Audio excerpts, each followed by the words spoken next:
Good morning. Happy Monday. I hope you have a good weekend. Cool to have you here.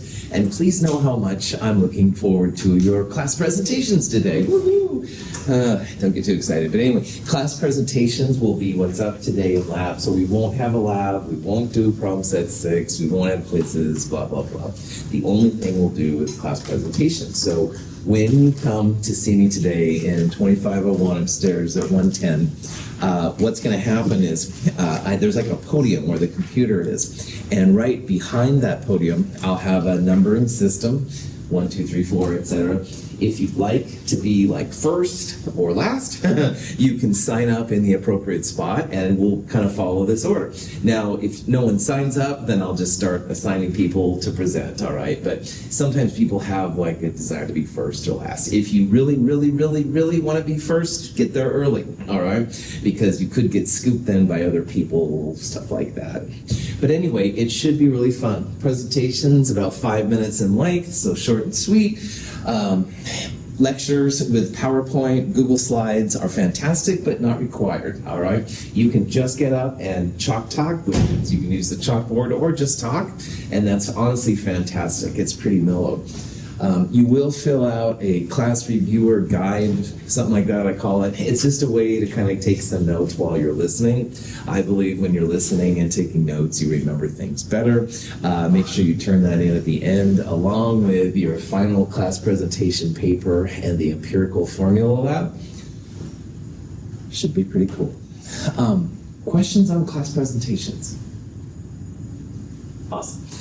Next week is Thanksgiving week, and Mount Hood is completely closed Wednesday through Friday. And because I can't have any classes Wednesday through Friday, I can't have lab, all that kind of jazz. So what that means is that your schedule next week for Chem 221 is only going to be a 9 a.m. lecture in this room, all right? There's no lab Monday afternoon because then the other sections wouldn't have labs, all that kind of jazz.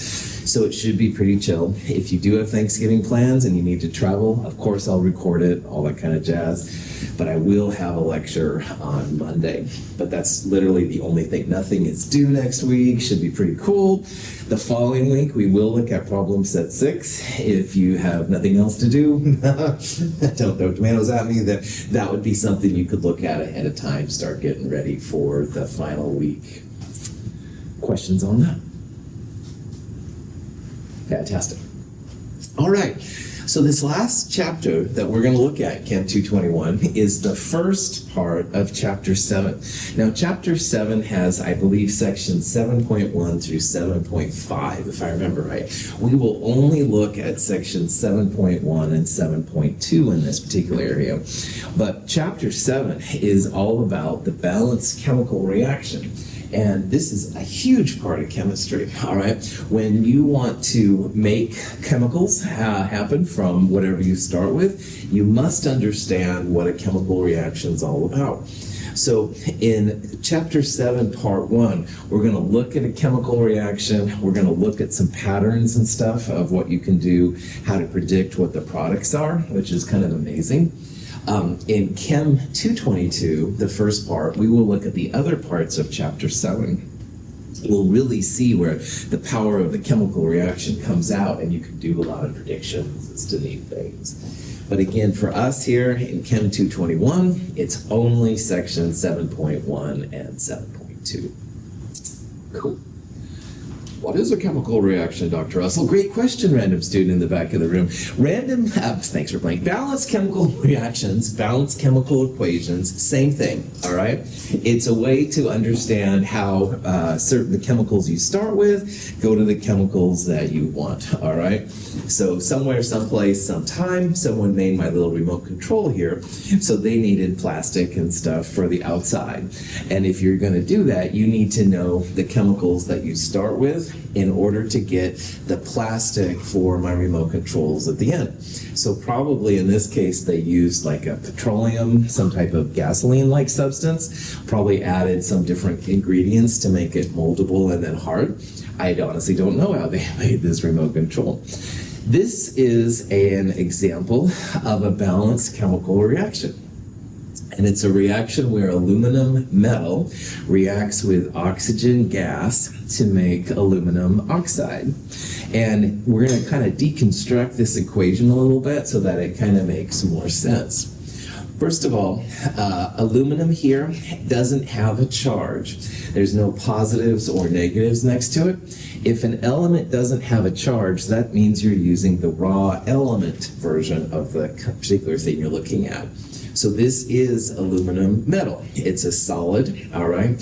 We know from the periodic table, all of the black elements on the ones in this room are solids. So aluminum metal is what that is. The G right there, you can probably imagine, means gas, all right? And that's what we're breathing right now. We're breathing in oxygen gas, but you can also do a lot of chemical reactions to it. And then Al2O3 is aluminum oxide. So we're back in the world of naming compounds. Aluminum is a fixed charge metal. It's one of the stairs. So aluminum and oxide, when they come together, it's a +3 aluminum and a -2 oxygen, hence the 2-to-3 ratio. Any questions on that stuff I just said? Okay. Back in chapter 3, I believe it was, I mentioned the 7 diatomics. Have no fear of ice, clear, brew. And these 7 will become really important in this chapter. I told you they were going to become important. Well, boy, now we're going to start really raking it in. You can see here, for example, that Al is just Al. It's not Al2, Al3. But O is O2. So these 7 in a chemical equation will always appear in pairs, all right? They won't appear by themselves. So oxygen is O2 because it's one of the 7 diatomics. Aluminum, another element, is not one of these 7, so aluminum is just aluminum by itself.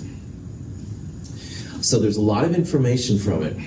The big numbers in front, the fancy name for them are stoichiometric coefficients. And this is kind of analogous to in a recipe.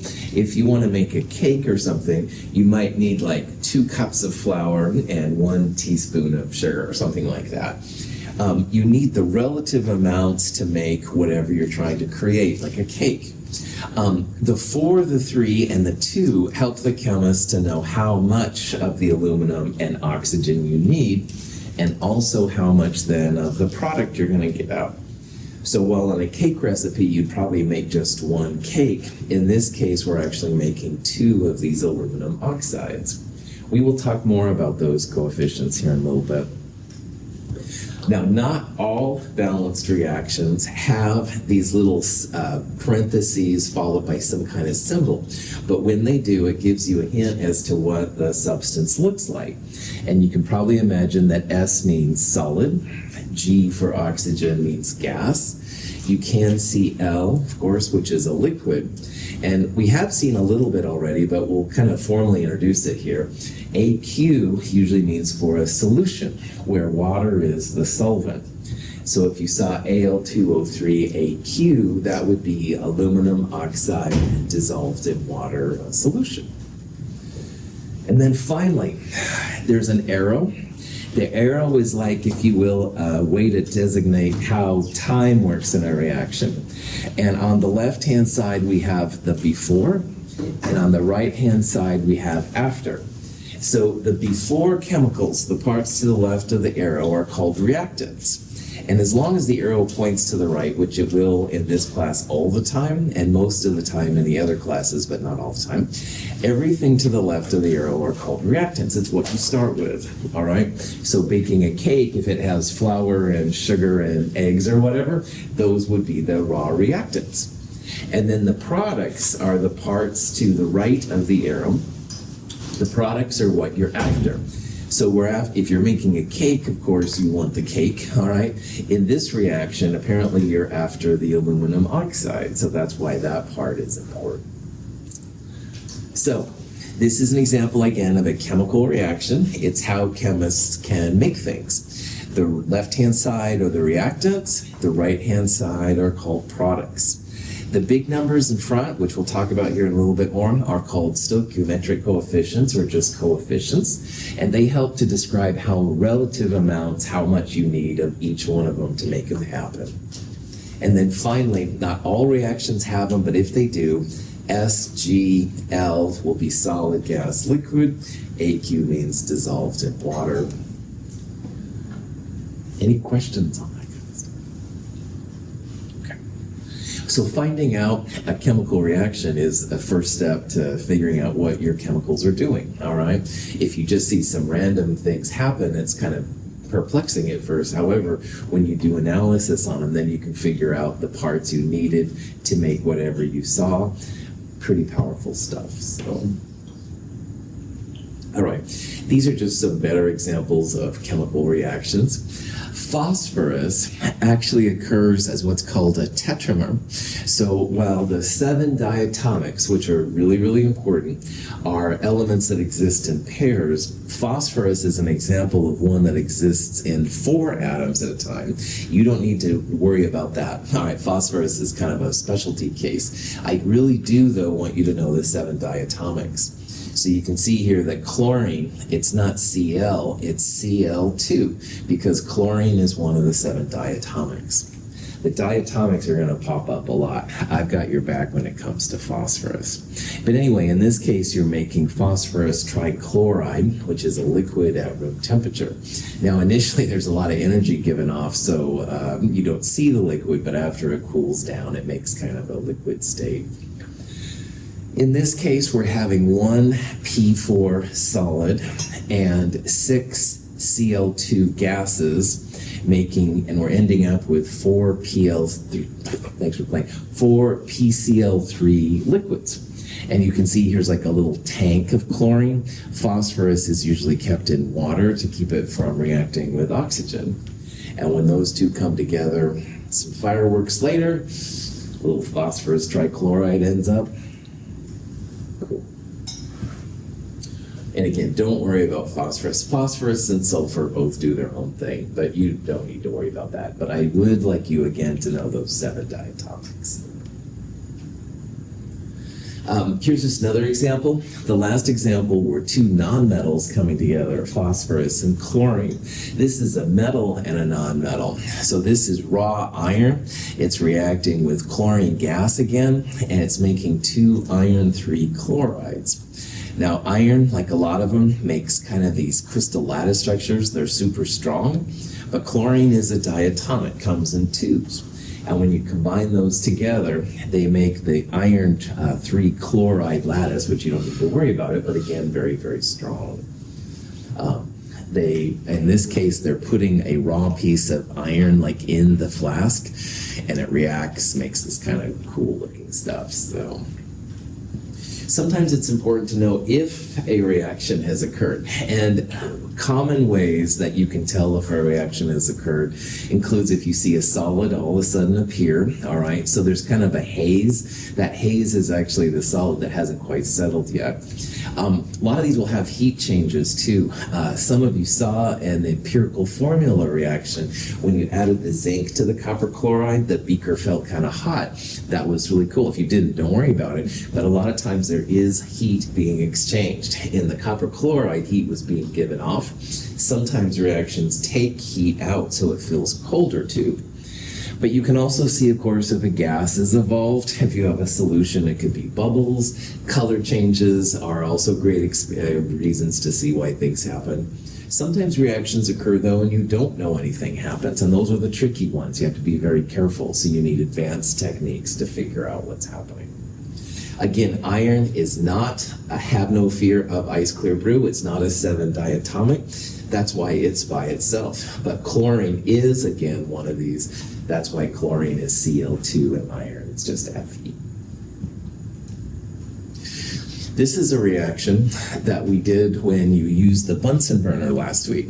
Bunsen burners are essentially natural gas, which is mostly methane, CH4. And CH4, like a lot of the carbon, hydrogen, hydrocarbons, they're great fuels, all right? And what happens is it burns in oxygen. It makes carbon dioxide and water, all right? Oxygen, again, being a diatomic. But the difference here, though, is I want you to focus here on the atoms, because CH4 is one carbon, that kind of black-gray atom in the middle, and 4 hydrogens. That's tetrahedral, EPG, all that kind of jazz.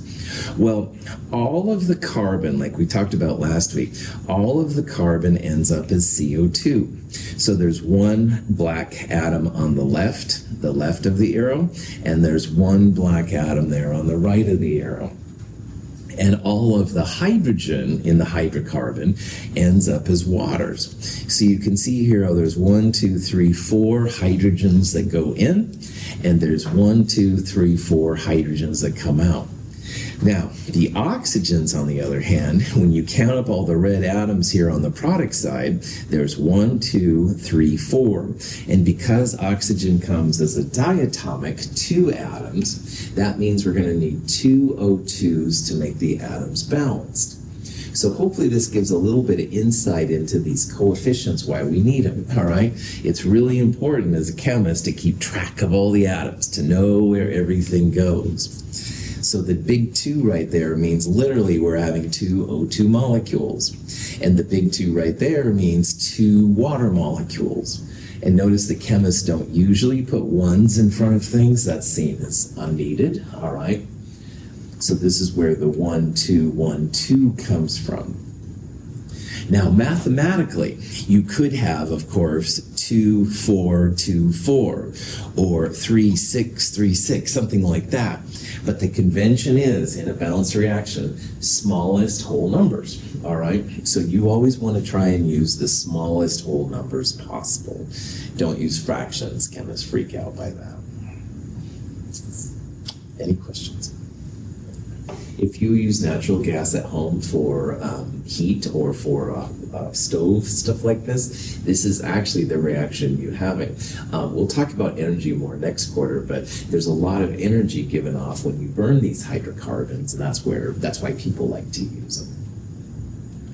Mercury 2 oxide breaks down or decomposes readily when heated. If we were to weigh the compound before heating and compare its mass to that of the mercury remaining after the reaction, it would seem that decomposition causes a change in the system's mass. The product mercury would weigh less than the reactant. In reality, the decomposition liberates the reactant's oxygen atoms as gaseous dioxygen O2. All matter present before the reaction still exists after it. The reaction obeys the law of conservation of matter. In the old days, when they were trying to figure out what was going on, they would take a compound like this. This is mercury 2 oxide. So the formula of that would be HgO. The mercury 2 means mercury is positive 2. Oxygen likes to be negative 2. So HgO is the formula. Anyway, they'd measure this HgO before. They'd heat it up, and they saw or felt whatever that some gas was coming off.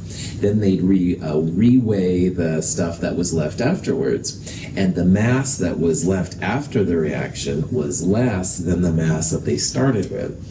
So this is one way they were able to find out that some reaction was occurring, and they thought all kinds of weird things about the gases for a while. But anyway, it led to the idea that the oxygen was being liberated. Now, in a chemical reaction, what's really important to the modern day chemist is that you have to know, first of all, what kinds of atoms you have, but you also have to realize that all the matter that goes in is going to equal all the matter that comes out. You're not creating or destroying any matter. Now, some of it might escape into the ether or whatever, all right, that's okay, but you should, as a good chemist, know then where it's all going. You don't want to have any matter like left over at the end. So the most important thing probably for a chemist is what's called the law of conservation of matter. Sometimes people call it law of mass action. And all the law of mass action is, it just says that all the matter that goes in must be accounted for on the way back out, all right? If you have extra matter at the end, you can't just like sweep it under the rug. Or, you're half a gram short or something, that's probably not a big deal. No. In the official world, all right, law of mass action, mass that goes in equals mass that goes out, and you, as a chemist, then need to kind of figure out what this all means. So that's why these kind of reactions were just driving people crazy at the time, because the mass was lost. Where did the mass go? You can also take magnesium and burn it in oxygen to make magnesium oxide. The mass of those was heavier at the end than it was at the beginning. So all of these things led to law of conservation of matter and stuff. So this guy Lavoisier was the first person to propose this idea. He says mass that goes in must equal mass that goes out. Lavoisier is seen as one of the original chemists and stuff like that. This leads then to the idea that if you have a balanced chemical reaction, you will be good to go, because you know the atoms that you're starting with and you know where those atoms are going at the end.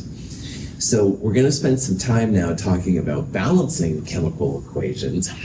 You can thank or hate Lavoisier, depending on how you say it. But anyway, it just says that, hey, we're taking into account, this is the accounting part, if you will, of chemistry. Lavoisier is really interesting. He was a French chemist, all right, and the dates and stuff like that, you can see were quite a long time ago. Lavoisier worked with his wife a lot in a lab, and Mrs. Lavoisier, I can't remember her first name, was actually apparently a great contributor to science. But unfortunately, Lavoisier got on the wrong side of politics, and he ended up being beheaded on a guillotine. Chemistry can be dangerous for many different ways, but anyway, Lavoisier was a person that brought a lot of these science ideas together, so cool. Tell me you have good news. The universe never lets anything go to waste, or so said Lavoisier. The law of conservation of mass. In chemical reactions, mass is neither created nor destroyed. This is from Star Trek Discovery. Yes, I have to bring up all Star Trek references that I can even partially do. So they actually mentioned Lavoisier and the law of conservation of matter. So, all right, move on, Russell. When pieces of aluminum foil are placed in a beaker containing bromine, a violent reaction occurs.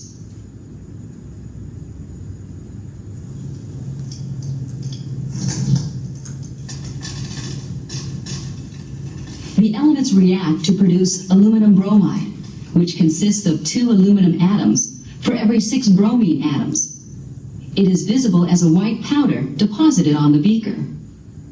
So this is a reaction where you take raw aluminum metal, and you could see actually the pieces of foil, I think is what they were using there. They placed it in bromine, which is a liquid, and the product that comes out, and this is something that had to be figured out, this isn't easy to see or anything, but anyway, the product is Al2Br6. And so down here we have a representation of the atoms. Now remember that we're looking for diatomics. Have no fear of ice clear brew, all right? Brew is bromine. So when you see Br, you have to write Br2, all right? Now Al is not and have no fear of ice clear brew. There's no Al term. So if it's not on this list, then you can write just Al. That includes sulfur and phosphorus, by the way. So initially then we've got Al. If you want, it's a solid. You can see it was added there. Bromine is a liquid. And this white crusty stuff on the top is this Al2Br6. So if we wanted to make this compound, all right, or your friend, or you make it and your friend says, hey, how do I make it? You'd want to send them some kind of a balanced chemical reaction. So you want to make sure then that all the atoms that go in equally atoms that go out. So this is the more complicated species, the product on the right side. You can see that there are 2 aluminums and 1, 2, 3, 4, 5, 6 bromines. Well, that means we're going to have 2 aluminum atoms that we need because aluminum comes as individual pieces, and 6 bromine atoms, and bromine comes in pairs, 6 divided by 2. You can see how there's 1, there's 2, and there's 3 bromines right there. So for this reaction, the balanced reaction would be 2Al plus 3Br2. makes one, invisible one, Al2Br6. Again, the states of matter are nice, but they're not really required, so if you don't feel like writing them, it's okay. When you publish things, of course, you want to make them look fancy, right? But for this thing, no big deal. Questions? In the combustion of propane, a single propane molecule reacts with 5 molecules of O2 to produce 3 molecules of carbon dioxide and 4 molecules of water. If you barbecue, you're probably using propane. Now propane, the formula is C3H8. It's another hydrocarbon, all right? There's just a gazillion of these hydrocarbons, these carbon-hydrogen species, but propane is C3H8. Now propane, like methane, like all these crazy hydrocarbons, they burn, which means you need to add oxygen, which is readily available on the earth, thankfully, and it makes carbon dioxide and water, all right? So this is an example of figuring out what a balanced reaction is. So I'm going to try and go through this and just kind of show you the process that I use when you do it. This is something you definitely need to practice, all right? People usually do really well with this, I won't lie, but you do need to practice to make sure you're good to go, stuff like that. So C3H8 plus O2 makes water and CO. Naturally, I reversed it, so I should do it like the board says. Makes so many CO2s and so many waters. All right. Sometimes these things you can just figure out, all right? But let's say you were really, really, really stuck on these kind of problems. Well, one thing that helps me is I draw a line through the middle of the arrow, all right? And I try and put the atoms which are present on both sides. So in this reaction, we have, as you can probably see, carbon, hydrogen, and oxygen on the left. And if this is a balanced reaction, we're going to have carbon, oxygen, and hydrogen on the right. And a balanced reaction just means that all the reactant atoms are going to equal all the product atoms. So let's just see how many atoms we have here. So C3H8 has 3 carbons and 8 hydrogens. So the 8 and the 3, I'm literally putting right there. And the O2, of course, is a diatomic, so it's going to have 2. All right? Now, if on the other hand, other side, product side, we would find 3, 8, and 2, reaction balanced, on to the next thing. All right? But as you can probably see, that's not what we have. We have 1 carbon and 2 oxygens from CO2. We have 2 hydrogens and 1 oxygen from the water. Notice here that oxygen is in 2 different species. So I put 2 plus 1, and that's just a reminder to me, all right, to realize that oxygen here is in 2 different places. And as you can totally see, 3 on the left does not equal 1, 8 does not equal 2, 2 does not equal 3, etc., etc. So the best way to balance this is to try and leave the element that's by itself for last. So oxygen here is all by itself. There's no carbon, there's no hydrogen, blah, blah, blah. So what I'm going to do is I'm going to balance the carbon with the CO2 and the hydrogen with the water first, and then I'm going to go back and do the oxygen. So I'd like to have 3 carbons, and I only have 1 right now, so I'm going to put a 3 right there. Now putting a 3 right there changes this 1 to 3, and now I have 3 times 2, I have 6 oxygens from CO2. Again, that number is something you multiply by everything in the formula. So that means 3 C's and 3 times 2, 6 oxygens. Questions so far? Good. Going to do the same thing for hydrogen. I need at least 8 hydrogens. I only have 2 right now. 4 times 2 will give me 8. That will then be balanced. But of course, now I've messed with the oxygens as well. So 4 times 1, I'm going to have 4 oxygens. So at this point now, the carbons are balanced. The hydrogens are balanced. My oxygens, though, as you could tell, are a little wonky. 6 plus 4 is 10 on the product side now, and right now we only have 2. But anything I do to oxygen will only affect the oxygen atoms, it won't affect anything else. So you can probably see if we want 10 oxygens and oxygen comes in 2s, if you put a 5 right there, 5 times 2 would make this 10 oxygens.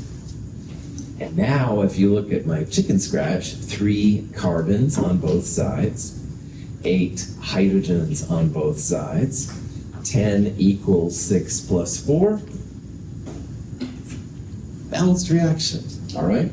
So for this reaction, you would write, it would put anything in front of C3H8, just that means 1 in chemistry world, plus 5 oxygens makes 3 CO2s plus 4 waters.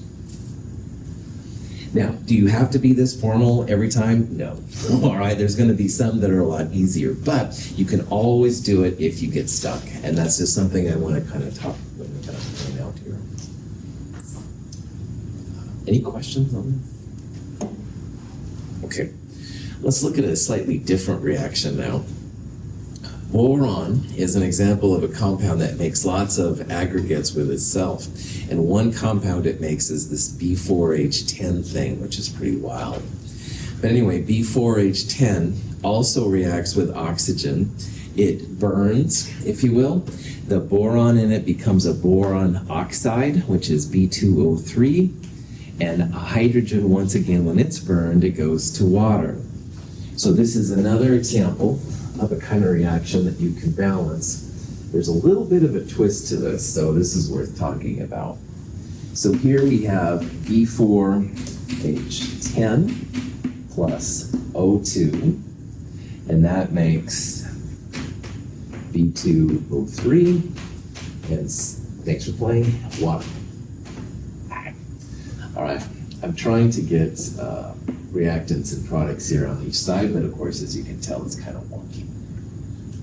Now, to speed things up, you can probably see like 4 borons there, 2 borons there, that kind of stuff. But let me do it the old school way here, just because this is only the second example we've done, and that's cool. You would have BHNO in your networking kind of thing here. And at first, you would just want to see how many atoms you have. So B4H10 would have 4 borons and 10 hydrogens. And if there was a 1 there in front of O2, that would be just 2. And then on the right-hand side, B2O3, you'd have 2 borons and 3 oxygens.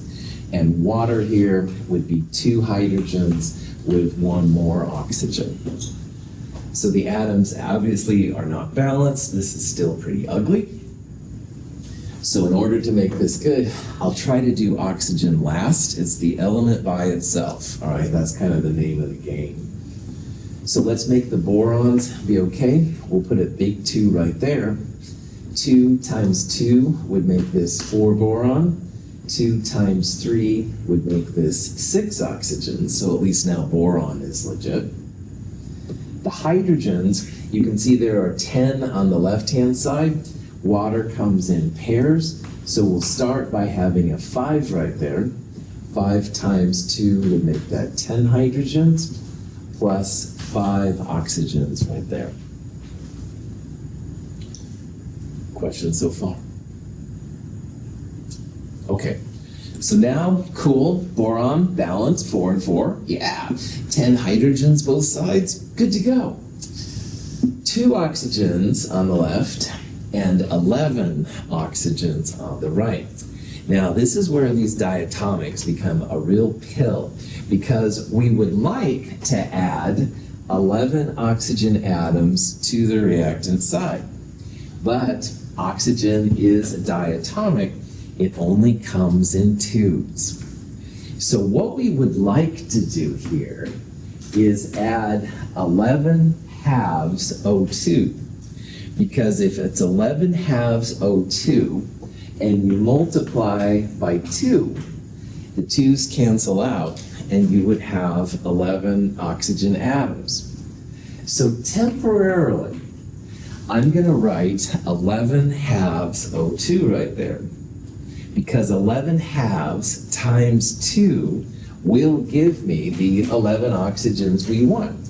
And then 4 borons on each side, 10 hydrogens on each side, and 11 oxygens on each side. Woohoo! Party. Well, maybe not party, but you get the idea. So this is temporarily a good call. But no fractions in chemistry, except for once in Chem 222 and 223, but even I can't help it. So if you get to the place where you have a fraction, how can we get rid of the 11 halves? Multiply through by 2. Yeah. We need to multiply everything through by 2. So again, no fractions except for one very specialized thing, which we're not going to see until next term. So in this case, to get rid of this 11 halves, I'm going to multiply B4H10 by 2. So 2 B4H10s. 11 halves times 2 becomes 11. 2 times 2 becomes 4. 5 times 2 becomes 10. Balanced. I don't believe you, Dr. Russell. Oh, who said that? I have a PhD. Now, if you get to the point where it seems weird, all right, you're not really confident as to what it is, man, go back, do the balancing thing. So I did a lot of magic here by multiplying everything through by 2. It feels weird. Let's see if it is balanced, all right? So 2 B4H10s, that means 2 times 4, 8 borons. 2 times 10 would be 20 hydrogens. 11 times 2, 22 oxygens. Cool. If 8, 20, and 22 are what we come up on this side, that'll show it's balanced, all right? So 4 B2O3s means 4 times 2, 8 borons. 4 times 3, 12 oxygens. We'll now go over to 10 waters. 10 times 2, 20 hydrogens. And 10 times 1, 10 oxygens. Lo and behold, 8 borons on both sides, 20 hydrogens on both sides, 22 oxygens on both sides. Balanced. So I use this a lot, all right? I use the half thing to balance the crazy diatomics. We'd love for them to come as individuals, but it doesn't always work out that way. So if you get to that point, you can absolutely multiply everything through by 2 to get whole numbers. So no fractions unless I allow it, which we haven't gotten to yet. We won't get to that in Chem 221. So no fractions is kind of the law. And you can always check yourself at the end. All right? You get kind of crazy into the reaction. This is a nice way then to make it a little easy. Any questions? Okay, so here's a reaction where it talks about phosphorus and chlorine making phosphorus trichloride. And this diagram right here shows chemically like what's happening. So you can see here how there's a P4, that's what P4 looks like. You can think about them as individual phosphorus atoms, doesn't matter. But that P4 is reacting with 1, 2, 3, 4, 5, 6 chlorines, which is a diatomic. And it's making 1, 2, 3, 4 PCl3 molecules, all right? So if you look at this reaction involves 1 phosphorus atom? No, because there's 4 phosphorus atoms, so that's not gonna play. The next one, 4 phosphorus atoms and 12 chlorine atoms to produce 4 PCl3s. Yeah, I like that. So you can see literally the atoms, 1, 2, 3, 4 phosphorus atoms, 2, 4, 6, 8, 10, 12 chlorine atoms, and each one of these is a PCl3 molecule. So there's 4 PCl3 molecules being made. So the reaction for this interaction here would be P4 plus 6 Cl2 making 4 PCl3. But these are the raw atoms, and that's another important component, all right? That's what Lavoisier was all about. All the atoms that go in must be accounted for on the way back out. Any questions? Cool. All right, a couple of hints and things about balanced reactions. Again, most people do really well with this. And you do need to practice, big surprise, all right? But when you start doing it, people usually do okay. If you don't do okay, that's when you let me know, by the way, too. Anyway, some reactions will have a little triangle over the arrow. And the little triangle just means the heat is being added. So that's a symbol sometimes that chemists use for that a reaction needs heat. So if you want your calcium carbonate to turn into calcium oxide and carbon dioxide, you have to add some heat. And the chemist will sometimes put a little triangle over that. So if you see it, just let them know. Like I said in the last example here with boron, once in a while, it is convenient to think about O2 in fractions. So like in this reaction, this compound is called ethane. Ethane reacts with 7 halves O2 to make 3 waters and 2 CO2s. And when you balance it out, that one comes out to be okay. But chemists don't like fractions, all right? Fractions almost always imply like weird things to chemists. So if you get to that point, and it's absolutely cool when you're working through balancing reactions, but if you get to that point, then just multiply everything through by a whole number. Get rid of the fractions, all right? There will be some times that we have to use fractions, but these are not those times. So you want to use whole numbers at the end, all right? And by the way, they should be smallest whole numbers too. So like we talked about earlier, this reaction would also be balanced if you had 4 C2H6 and 14 O2s, making 12 waters and 8 CO2s. But in order to keep things as simple as possible, smallest whole number ratios are usually the way to go.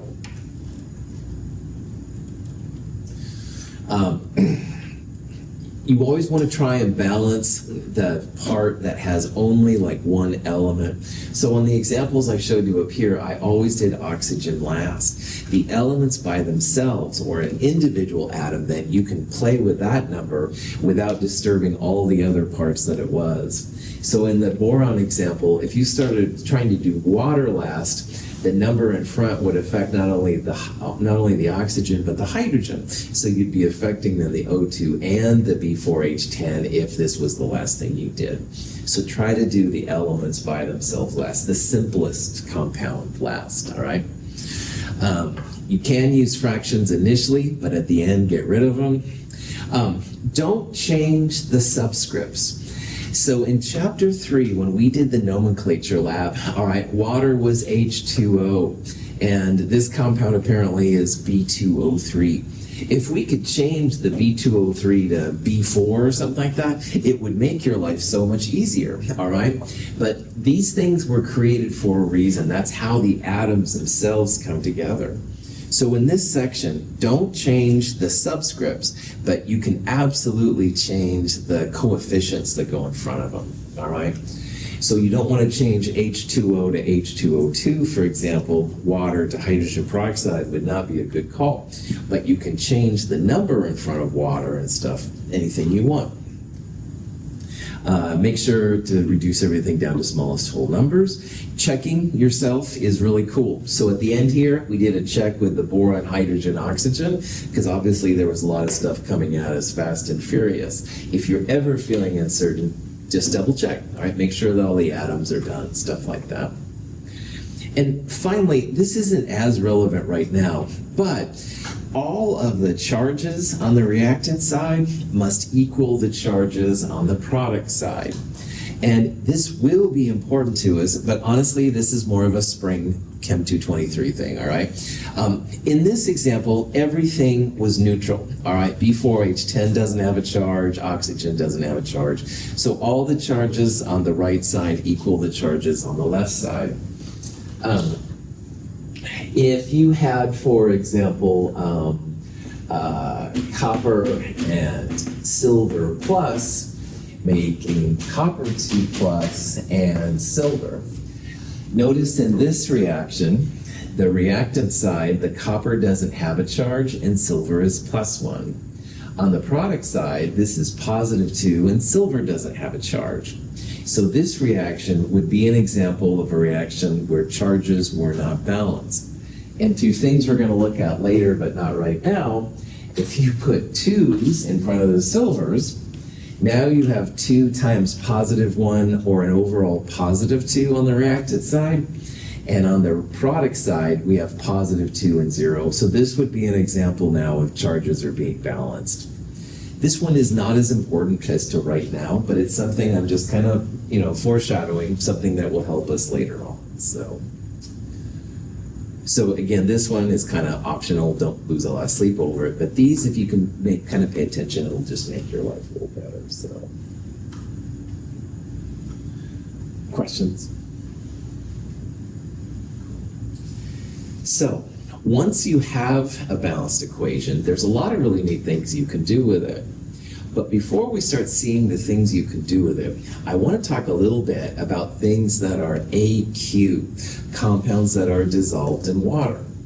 So for example, up here, I had silver plus by itself. You cannot have a bottle or a flask or something of something with a charge, all right? Like you can't buy, for example, in this case, you can't buy silver plus in a jar, all right? When you have a jar of a chemical or a flask or a gas or anything, it's neutral. So even if we can't have silver plus by itself, we can have silver nitrate. So AgNO3 is absolutely something that comes in a jar, all right? You can scoop it out, put it in your water, make a solution, find the molarity like we looked at in chapter 6. So the ions have to be coupled with their opposite to make a neutral compound if you want to sell it, all right? So Gabe wants to make silver nitrate. He has to have the silver with the nitrate. He can't sell like just the silver or just the nitrate, and that's the common way of things. When you have a compound with positives and negatives and you place it in water though, then all of a sudden there's no reason for those two to be together anymore. So silver nitrate will break up into silver plus ions and the nitrate ion. Calcium chloride, in this example up here, is an aqueous solution. It doesn't stay calcium chloride. It actually breaks up into calcium ions and chloride ions. Now remember that calcium is a group 2A metal. It always is going to be +2 when it's an ion. And chloride, group 7, 7 minus 8, chloride will always be -1. So 2 -1s and a +2 make neutral calcium chloride. So it seems maybe initially a little weird because you buy calcium chloride, comes as a solid. The minute you place it in water, it breaks up. It's like, see a chloride. All right, fine, whatever. So in this example, this reaction, we have 1, 2, 3 water-based compounds, 3 aqueous compounds. And none of these have the metal with the non-metal. So the calcium and the chloride split, the silver and the nitrates split, the calcium and the nitrates on the product side splits. Anything that's AQ splits up when it's in water. But if you have a balanced reaction that has a solid, or even a liquid or a gas, they don't break up, all right? So in this reaction, the calcium and the chloride split up into calcium and chloride ions. The silver nitrate splits up into silver and nitrate ions. This calcium nitrate splits into calcium and nitrate ions, but this one does not. This one holds on to each other. Silver and chloride have a propensity to hang on to each other, and they don't split up very, very easily. And this leads to some really interesting reaction kind of things that we're going to talk about here. So the punchline here, anything that's AQ dissociates, breaks into positive negatives, cations and anions, but don't break up solids and liquids and gases like we'll see. Questions? Okay, so let's rewrite this equation with everything broken up, because really we don't have calcium chloride, we have calcium ions and chloride ions. And we don't have calcium nitrate, we have calcium ions and nitrate ions, etc., etc. But again, don't break up the solids, liquids, and gases. Now, I bet some of you math people are checking this out and going, whoa. Because in math, if you have x on one side and x on the other side, you can subtract x and get rid of it. Does anybody see anything that we could subtract from an equation like this? Yeah, calcium, good. And the nitrates, so see how there's a calcium on the left and a calcium on the right? Those are the same. And we also have nitrates and nitrates, all right? So in math, we'd say see ya and get rid of them. If something is on the left and the right-hand side in this kind of analysis, it's called a spectator ion. And spectator ions just sit there and they don't do anything. The action of the reaction, what's really happening here, is the silver ions and chlorides making silver chloride. So on Wednesday, we're going to talk more about these net ionic reactions, the action of the reaction, what's really happening. And it has nothing to do with calcium and nitrate. It's the silver and chlorides coming together that make everything kind of cool. So on Wednesday, we'll talk more about the net ionic reaction and why they're so cool for chemists. Hang tight. All right, questions? All right, see you today at 1:10. Looking forward to your class presentations. Have a great day.